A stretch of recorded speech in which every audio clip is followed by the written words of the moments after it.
stunting dan stunting Bu. Tapi ibu-ibu tahu nggak sih Bu apa itu stunting sebenarnya? Ya, saya yakin ibu-ibu secara umum udah tahu ya stunting itu apa, ciri-cirinya gimana. Jadi saya kasih tahu lagi ya Bu. Stunting itu Bu, kondisi gagal tumbuh anak balita yang disebabkan karena kekurangan gizi kronis dalam 1000 hari pertama kehidupan. Loh, kok bisa Bu anaknya kena stunting? Tanya kita tuh kan, loh Bu anak saya kena stunting, saya kasih makan kok setiap hari. Gak pernah anak saya kasih makan, kok bisa kena stunting? Ada banyak faktor Bu, kenapa anak kita itu bisa stunting. Selain karena Bu kurangnya pengetahuan kita ini Bu tentang pentingnya gizi dan kesehatan, itu dimulai dari pertama kita hamil Bu. Kita pergi ke dokter atau kita tes PET, terus Ibu selamat ya Bu, Ibu tengah mengandung kata dokter atau ibu bidannya. Nah di situ Bu, nutrisi kita ini harus kita penuhi. Apalagi Bu, selain dengan nutrisi dan makanan yang bergizi Bu, jangan lupa minum tablet tambah darah. Perhatikan kesehatan janin.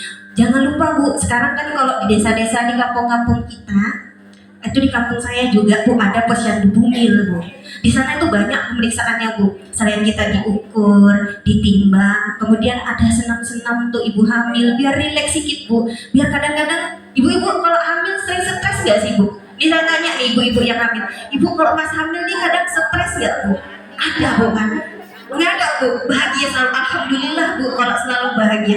Tapi ada kan pasti Bu, ibu-ibu ini salah satunya ini waktu hamil ada rasa-rasa stres. Makanya kita pergi Bu ke posyandu bumi supaya kita di sana diperhatikan, dipantau ya kan Bu kan. Kemudian apalagi Bu, anak 0 sampai dengan 6 bulan ini Bu harus kita berikan ASI eksklusif. Nah Bu, anak ibu susui nggak Bu di rumah? Ya, alhamdulillah susui. Berapa lama Bu? Oh iya, 2 tahun Bu. Waktu 0 sampai 6 bulan ibu susui? Ya bagus Bu. Karena anak Bu usia 0 sampai dengan 6 bulan itu Bu wajib kita berikan ASI eksklusif. Kemudian apa Bu? Setelah anak kita menginjak usia 6 sampai dengan 24 bulan, tetap kita berikan ASI Bu, tapi kita berikan makanan tambahan. Bu, makanan tambahannya yang kayak mana Bu? Diperhatikan nggak Bu makanan tambahannya untuk anak kita? Bu, diperhatikan Bu. Apa Bu dikasih Bu makan anak di rumah Bu? Ikan. Sayur, ikan gitu ya Bu ya. Iya Bu.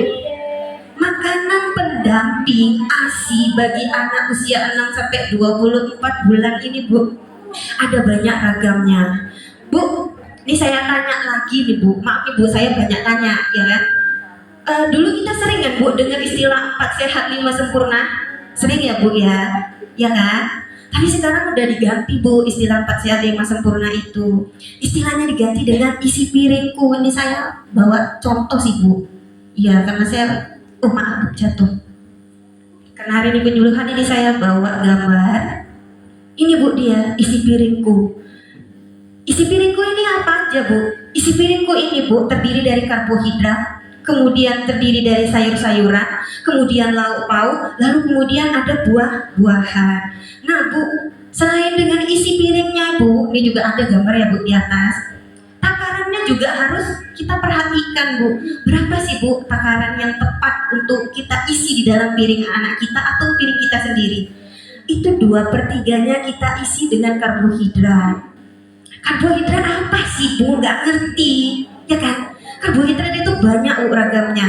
Ada nasi, ada jagung, ada kentang, ada ubi. Kalau anak kita Bu di rumah ini mungkin anak ibu atau anak ibu nggak doyan makan nasi, tapi dia sukanya kentang, ya nggak apa-apa, kan udah ada karbohidrat kentang ya kan. Kemudian apalagi Bu, sayur-sayuran. Sayur-sayuran juga nggak perlu yang mahal-mahal kok Bu. Nggak perlu kita impor dari luar negeri supaya anak saya banyak gizinya. Nggak perlu. Itu sayur daun kelor Bu. Daun kelor itu banyak sekali Bu manfaatnya untuk tubuh anak kita. Nutrisinya itu banyak. Ya kan Bu? Wortel. Ya kan Bu? Loba. Itu gampang Bu kita temui dan sesuai tentunya dengan kantong kita. Kemudian apalagi Bu? Protein. Protein ini ada 2 Bu. Nabati, ada hewani. Nah gantinya yang mana? Tahu tempe enak bukan? Nah, Enak dapatnya bu di warung-warung di gede-gede, kita beli aja ya udah ada tempe, kan ada gaya jual tempe kan bu. Kemudian apa lagi bu? Yang hewani, hewan itu ikan. Ibu kasih makan anak ibu ikan salmon. Enggak lah bu, yang mahal kali, enggak sanggup kantongnya ini, suami kasih gaji berapa kok kasih makan anak ikan salmon. Nah kita beli aja bu ikan kembung. Ikan kembung di warung kan banyak ya bu ya. Oh mahal juga bu, bandeng bu, bandeng mahal juga bu, bandeng. Oh banyak duri, susah ngolahnya. Dibuat bakso. Biar anak ibu suka, anak ibu suka bakso pasti. Anak-anak suka bakso itu. Kasih aja bakso bu, dibuatin bakso. Kan kebun kan bandeng itu murah ya kan, bisa kita dapat. Terus terakhir buah-buahan. Nih bu, buah-buahan ya bu. Gak perlu lah ibu beli stroberi Jepang yang manis. Ngapain? Lah ini rambutan, ini buah loh bu. Depan rumah, mangga itu kan tuh buah. Oh batu, ya ganti buah lain lah, kates, pisang, ya kan? Yang murah-murah, yang sesuai aja lah dengan kantong, biar gak susah gitu loh bu. Biar jangan nanti, oh anak saya gak terpenuhi nutrisinya, gara-gara ibu itu kemarin penyuruh anak saya disuruh kasihkan salmon katanya. Nah, saya gak ngajarin ikan salmon bu, saya suruh ikan kembung. Ya kalau mahal bu kan ganti telur. Ya, alhamdulillah telur 2.000 satu kan bu sekarang kan, iya murah. Ya kan bu, itu bu penuhi nutrisi anak kita supaya anak kita terhindar daripada stunting. Banyak bu. Kemudian bu setelah kita perhatikan makanan anak kita ibu, oh hampir lupa saya ini. Ini ya bu, saya kasih contoh dulu satu.